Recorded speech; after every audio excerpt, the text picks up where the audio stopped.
Seventh पे commission the 31 जुलाई को होगा डीए हाइक पर सबसे बड़ा फैसला। आखिर केंद्रीय कर्मचारियों को क्या तोहफा मिलेगा? अगर जुलाई से महंगाई भत्ते की कैलकुलेशन 0 से शुरू होती है तो केंद्रीय कर्मचारियों की सैलरी में 9,000 रुपए का इजाफा होगा।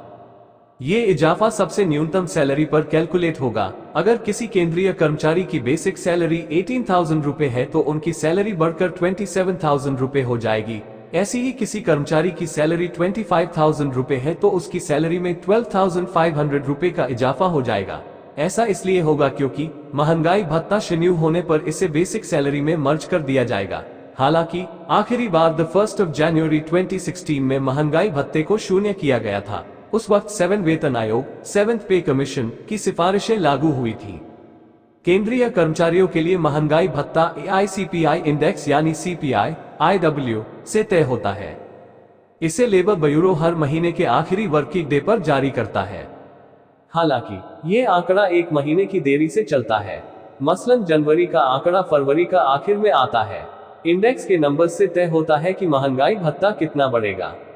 महंगाई भत्ता निर्धारण के लिए एक फॉर्मूला दिया गया है। केंद्र सरकार के कर्मचारियों के लिए ये फॉर्मूला है पिछले 12 महीने के all India consumer price index AICPI का औसत 115.76 टाइम्स 100। इसमें ब्यूरो कई वस्तुओं का डेटा इकट्ठा करता है। इसके आधार पर इंडेक्स का नंबर तय होता है। लेबर ब्यूरो ने जारी किया कैलेंडर इंडस्ट्रियल वर्कर्स के लिए CPI की कैलकुलेशन के लिए हर महीने के आखिरी वर्किंग डे पर AICPI का नंबर जारी होगा।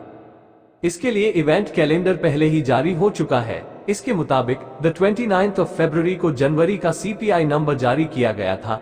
28 मार्च को फरवरी का CPI नंबर जारी होना था, लेकिन इसमें देरी हो रही है। अब अगला CPI यानी मार्च के लिए नंबर 30 अप्रैल को जारी होगा। वहीं इसके बाद अप्रैल का नंबर 31 मई को जारी होगा। फिर 28 जून को मई का नंबर आएगा और 31 जुलाई को जून का नंबर जारी होगा। ये नंबर ही अगले 6 महीने के लिए बढ़ने वाले महंगाई भत्ते को तय करेगा। फरवरी का नंबर जारी करने में देरी लेबर ब्यूरो ने जनवरी 2024 का AICPI इंडेक्स का नंबर 28 फरवरी को जारी हो चुका है, लेकिन फरवरी का नंबर 28 मार्च को जारी होना था, जो अभी तक जारी नहीं हुआ। मौजूदा स्थिति देखें तो जनवरी तक CPI IW का नंबर 138.9 अंक पर है। इससे महंगाई भत्ता 50.84% हो चुका है। इसे 51% काउंट किया जाएगा। अनुमान के मुताबिक फरवरी में यह आंकड़ा 51.42 पर पहुंच सकता है। हालांकि इससे बहुत ज्यादा बदलाव नहीं दिखेगा। महंगाई भत्ते का एक्चुअल नंबर जानने के लिए 31 जुलाई का इंतजार करना होगा, क्योंकि तभी पता चलेगा कि 6 महीने के CPI IW नंबर्स के आधार पर महंगाई भत्ता कितना बढ़ा। 31 जुलाई को जारी होने वाले नंबर्स तय करेंगे कि महंगाई भत्ते में 3%, 4% या उससे ज्यादा इजाफा होगा। रिन्यू 0 हुआ तो कब से होगा? एक्सपर्ट साफ तौर पर मानते हैं कि अभी ये स्थिति साफ नहीं होगी कि महंगाई भत्ते को शून्य किया जाएगा या नहीं।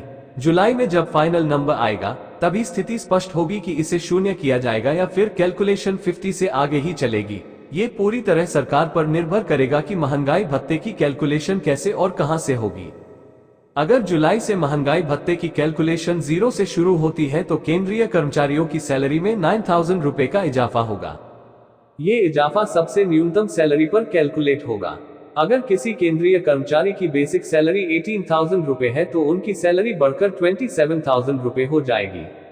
ऐसी ही किसी कर्मचारी की सैलरी 25,000 रुपए है तो उसकी सैलरी में 12,500 रुपए का इजाफा हो जाएगा। ऐसा इसलिए होगा क्योंकि महंगाई भत्ता रिन्यू होने पर इसे बेसिक सैलरी में मर्ज कर दिया जाएगा। हालांकि आखिरी बार 1 जनवरी 2016 में महंगाई भत्ते को शून्य किया गया था।